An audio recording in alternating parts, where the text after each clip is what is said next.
तो वही स्वागत है आपका ईमानदारी की पाठशाला में। इससे पहले पार्ट में जो है हमने ईमानदारी का पाठ पढ़ाया था सरकारी अध्यापकों को, और उस पर जो है एक पर्सनली कमेंट मुझे आया था, मतलब व्हाट्सएप पे मेरे एक दोस्त थे, उन्होंने ये कमेंट करा कि आपका एनालिसिस जो है गलत था।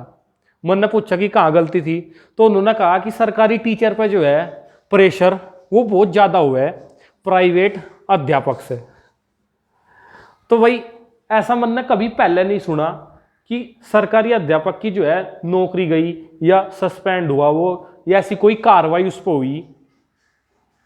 इसलिए कि उसने अच्छी शिक्षा नहीं दी बच्चों को, या फिर उनका सिलेबस जो है पूरा नहीं करवाया, ज़्यादा छुट्टी मारी, क्लास में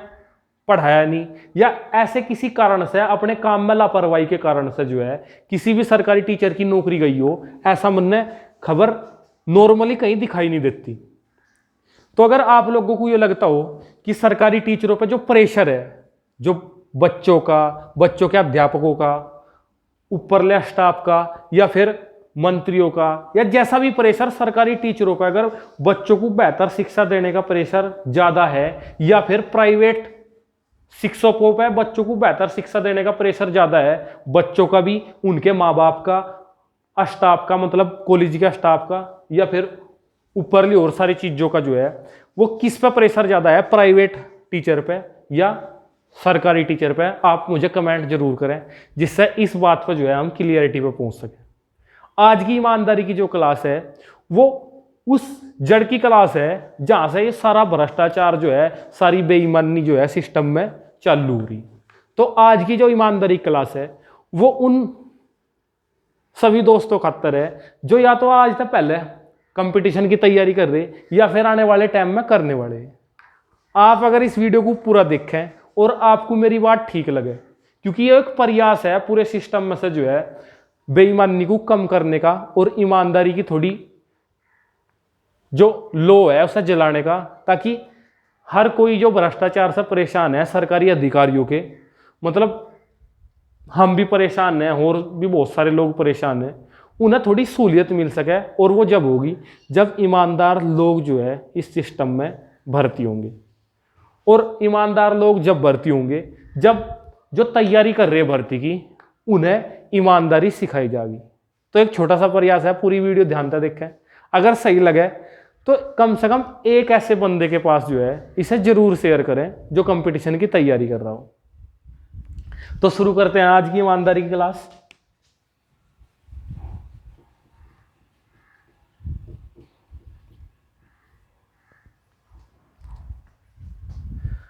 तो वही ये क्लास उन सभी दोस्तों खातर है जो सरकारी जॉब की तैयारी कर रहे हैं। अब सरकारी जॉब की जैसे ही हम तैयारी करना शुरू करें, या सरकारी भर्ती कोई लिख रहे हैं, आप चाहे किसी भी महकमे में तैयारी कर रहे हो, आप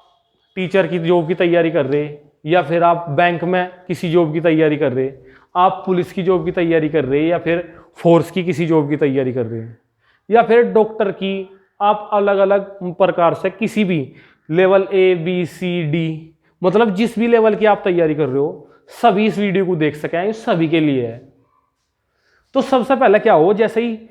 गवर्नमेंट जो है किसी भी भर्ती को जारी करने से पहले, मतलब जारी करने खातर एक नोटिफिकेशन जारी करे, जो नोटिफिकेशन हुआ है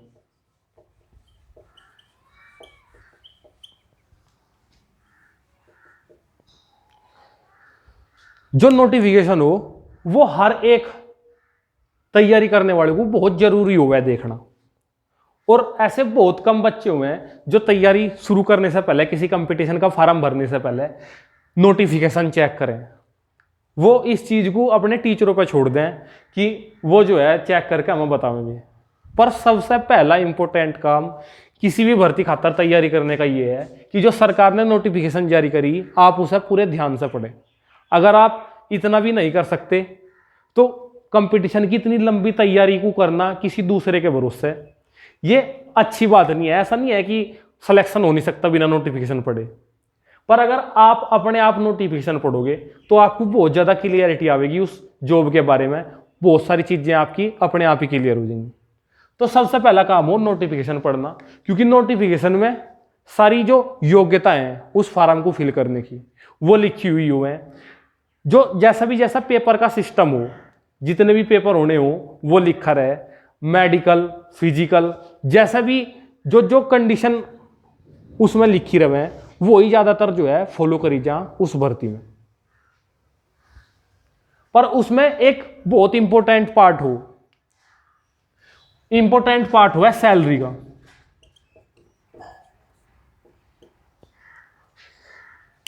जिस भी भर्ती की आप तैयारी कर रहे हैं, सैलरी अलग से उसमें डिफाइन हुआ है कि लगने के तुरंत बाद जो है आपको कितनी सैलरी मिलेगी, और वो सैलरी बढ़ के कितने तक हो सके, लास्ट लिमिट भी उसकी लिखी रहे। उसके साथ आपको एक्स्ट्रा कुछ भी मिलना हो तो वो भी उसमें इन्वॉल्व हुआ है, वो भी लिखा रहे। तो यो चीज जो है पूरे ध्यान से पढ़े। किसी भी भर्ती खातर फॉर्म भरने खातर जो सैलरी वाला पोर्शन है वो बहुत ध्यान से पढ़े, क्योंकि यही सबसे बड़ी दिक्कत पैदा करे। आपने देख लिया कि कितनी सैलरी है उसमें, उसके बाद ही ये विचार करने के बाद कि आपकी जॉब कहां लगेगी, और इतनी सैलरी में जो है आप अकेले वहां रहोगे या अपनी फैमिली को वहां रखोगे, तो उस चीज के बाद आप इतनी सैलरी में अपना काम चला लोगे या नहीं। जब आपके ये क्लियर हो जा कि हाँ जिसका मैं फॉर्म फिल कर रहा उसमें लगने के बाद मुझे इतनी सैलरी मिलेगी, और इतनी सैलरी में जो है मैं आराम से अकेला रहूंगा तो अकेला, और अपनी फैमिली को अपने साथ रखूंगा तो उनका खर्चा मैं आराम से निकाल लूंगा, ये चीज। और दूसरी चीज वो काम जो उसमें आपको करने को मिलेगा वो क्या हो, इसके बारे में फुल जानकारी जो है आप किसी से जानकार पता ले लें कि कैसा कैसा काम जो है इस जॉब में आपको करना पड़ेगा। अगर आप इन दोनों चीजों पे सेटिस्फाई हैं पूरी तरीके से कि हाँ ये काम है, इस काम को करने में मुझे कोई परेशानी नहीं है, मुझे बहुत मजा आएगा, और जैसे मैं ये काम कर लूंगा, और इस सैलरी में जो है जितनी भी सैलरी आपको मिलेगी 18,000, 22,000, 30,000, 50,000, 80,000, वो सारी नोटिफिकेशन में मेंशन होगी। आप उस फॉर्म को फिल करने से पहले ये देख लें कि जो सैलरी इसमें मिलने वाली है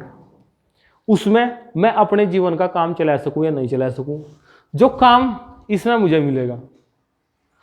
उसे मैं सही से कर सकूं या नहीं कर सकता,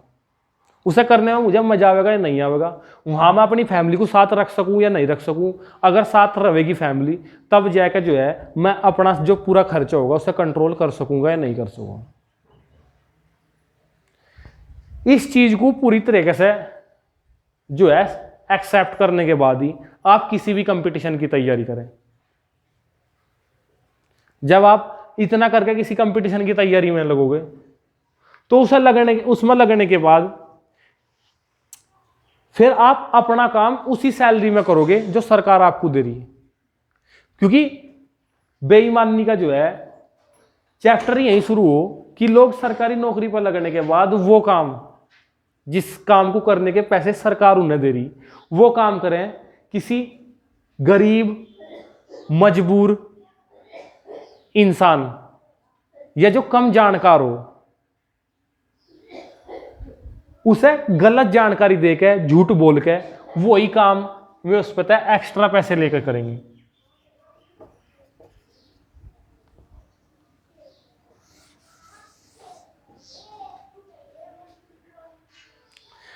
तो अगर आप इस चीज को पहले ही देख लोगे किसी भी उसकी नोटिफिकेशन में ये चीज कि हमें कितनी तनख्वाह मिलने वाली और इस तनख्वाह में हमारा गुजारा चल जाएगा या नहीं चल जाएगा,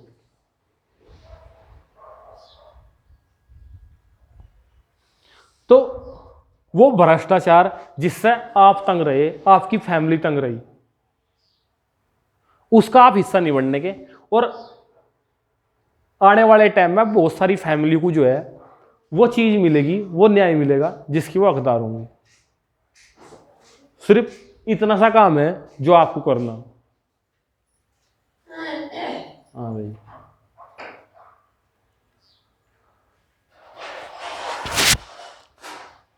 तो भाई अगर मेरी बात समझ गए हो और सही लगी हो तो इस वीडियो को लाइक करें और किसी ऐसे आदमी के पास जरूर शेयर करें जो फिलहाल जो है कंपटीशन की तैयारी में है या फिर तैयारी करने वाला है, क्योंकि किसी भी तैयारी को करने से पहले ये चीज बहुत जरूरी है जाननी।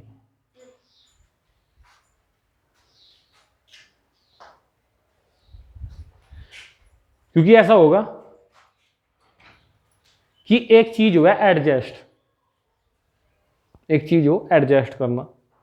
और एडजस्ट आपको जो नॉर्मल सैलरी मिलेगी आपके काम की उसे लेके भी एडजस्ट करना पड़ेगा। हो सके कि थोड़ा ज्यादा एडजस्ट करना पड़े,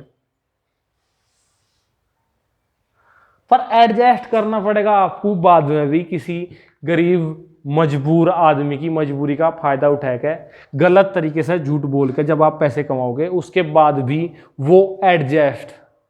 करना आपके जीवन से कभी भी अलग नहीं होने का। इसके बाद भी आपको एडजस्ट करना ही पड़ेगा।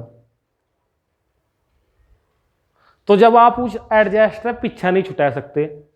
तो क्यों जरूरी होगा झूठ बोल के वही काम करना किसी और पे पैसे लेके, जिस काम के पैसे जो है सरकार उस आदमी पे पहले ही टैक्स लेके आपको पे कर रही है। अगर बात समझ में आई हो तो वीडियो को देखने खातर तो मैं आपका धन्यवाद नहीं करने का, मैं आपका धन्यवाद करूंगा जब आप इस वीडियो को शेयर करोगे उस आदमी के पास जो कंपटीशन की तैयारी कर रहा या करने वाला है। और मैं धन्यवाद करूंगा तब जब सच में ही जो है ईमानदार लोगों की संख्या किसी भी महकमे में ज्यादा होगी, जो सच बोल के अपनी ड्यूटी करेंगे, जो उस तनख्वाह में गुजारा करेंगे जो उन्हें उनके काम खातर मिल रही। जय हिंद, जय भारत।